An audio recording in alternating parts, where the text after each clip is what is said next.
네, 반갑습니다. 네, 이번 주 묵상을 또 시작하게 되는데요. 5월 12일 화요일 묵상 여섯 번째 시간이고, 오직 예수라는 제목으로 오늘 묵상을 좀 시작하고 싶습니다. 여러분 좀 같이 기도할까요? 같이 기도할 때 여러분 눈 감으시고, 하나님, 오늘도 주님 말씀 앞에 나갑니다. 성전을 깨끗하게 하셨던 예수님의 그 거룩하심, 예수님의 메시아 되심, 십자가의 죽으심으로 우리를 살리심, 이 모든 은혜가 이날에 주의 말씀 가운데 나간 우리 모두 가운데 있어서 우리 정결하게 하실 줄로 믿습니다.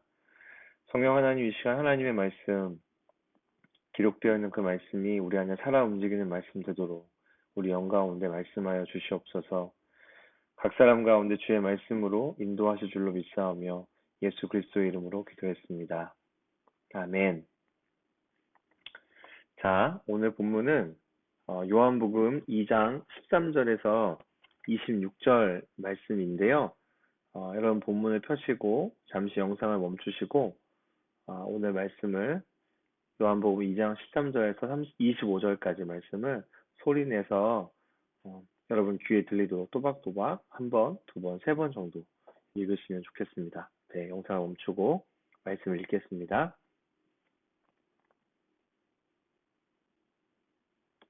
네, 잘 읽으셨죠? 오늘 말씀은 예수님께서 당시 예루살렘 성전에서 사람들이 예배를 편리하게 드리기 위해서 이렇게 운행하던 성전의 시스템을 보고 분노하신 사건이에요. 당시 유대인들은 예배를 드리기 위해 제물이 필요했는데 집이 너무 멀면 제사 드릴 제물을 가져오기가 힘들잖아요. 그래서 성전에서 제물을 팔았어요.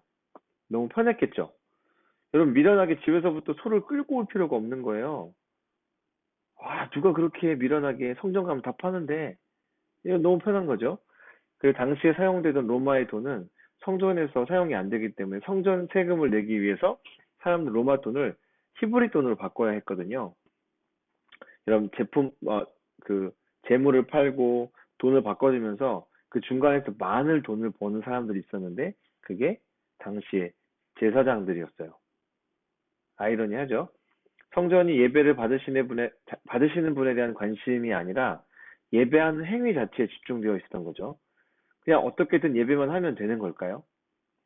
여러분, 음, 예배는 하나님께 드리는 거예요. 예배를 드리는 정해진 시간이 있죠.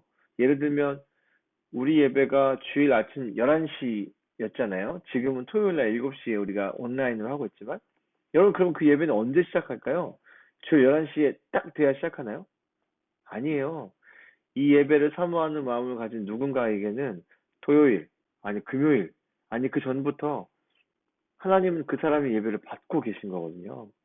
온라인으로 예배하는 시간이 지금 길어지고 있잖아요. 너무 편하지 않아요? 교회 안 가도 되고 집에서 편하게 인터넷으로 예배하는 거 너무 편하잖아요. 그런데 잘 생각해 보세요.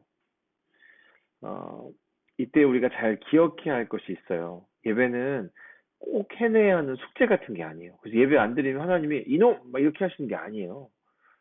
우리의 예배를 받으시는 분이 있어요. 그리고 그분이 우리의 예배를 기뻐하시거든요. 여러분, 그래서 예배하는 거예요. 사람들은 성전에서 드리는 제사의 형식을 통해서만 죄가 용서받을 수 있다고 믿었어요.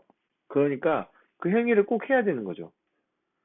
그런데 오늘 본문에서 예수님은 성전의 형식에 묶여있던 그 제사의 시대가 이제는 끝났다라고 선언하시는 거예요. 왜일까요? 십자가에서 하나님의 어린 양이신 예수님이 죽으셨죠. 단번에 제사를 드리신 거예요. 그래서 모든 제사를 완성하실 거기 때문에 그런 것이죠. 여러분, 이제 우리는 정해진 곳이나 정해진 시간이 아니라 어디에서든지 예배할 수 있는 거죠. 그러니까 온라인으로 모이든 교회에서 예배를 하든 우리는 동일한 하나님을 예배할 수 있는 거예요. 여러분 기억하세요? 11시에 딱 시작하는, 그러니까 지금 우리는 토요일 저녁 7시에 딱 그때 하는 그 예배를 마치 숙제하는 것처럼 참여하는 게 중요한 것이 아니라 예배를 받으신 하나님, 그리고 그분께 사랑의 마음을 드리는 것, 이것이 참된 예배인 것이죠. 자, 오늘 묵상을 돕는 질문을 몇 가지 드릴게요. 아, 예수님은 왜 양과 소를 내쫓으시고 돈 바꾸는 상을 엎으셨나요? 16절 한번 보세요. 자, 표적을 보이라는 유대인들의 요구에 예수님이 하신 대답은 무엇이었죠? 19절. 그리고 그 의미는 무엇인가요? 21절에 보면 알 수 있어요. 어, 예수님은 유대인들에게 오직 메시아만이 할 수 있는 능력의 말씀하셨어요. 19절이죠. 이 예수님의 말씀은 예수님 어떻게 성취하셨죠? 22절. 여러분 아시죠? 어떤 내용인지? 마지막 적용에 대한 질문인데요. 여러분이 교회를 왜 나오세요? 여러분 교회를 가고 싶어도 갈 수 없는 요즘 전에 나는 왜 교회를 갔었지? 라는 질문 한번 해보시면 좋을 것 같아요. 예배 행위 자체가 중요한 게 아니에요. 예배함에 있어 가장 중요한 마음과 믿음이 뭘까요, 과연? 마지막 질문입니다. 여러분 스스로가 질문해 보세요. 나는 예수님만이 나의 구원자이심을 믿는가? 오늘 말씀을 이제 어, 본문을 읽어가면서 여러분 나름대로 이 본문이 여러분에게 말씀하시는 것이 무엇이 있는가? 아니면 또 제가 여러분에게 도전했던 질문들이나 내용들을 보시면서 여러분의 마음속에 기억나는 것, 생각되어지는 것들을 노트에 적으면서 여러분 주님 앞에 말씀 앞에 깊이 머무르는 시간을 가지시면 좋겠습니다. 네. 사랑하고 축복합니다.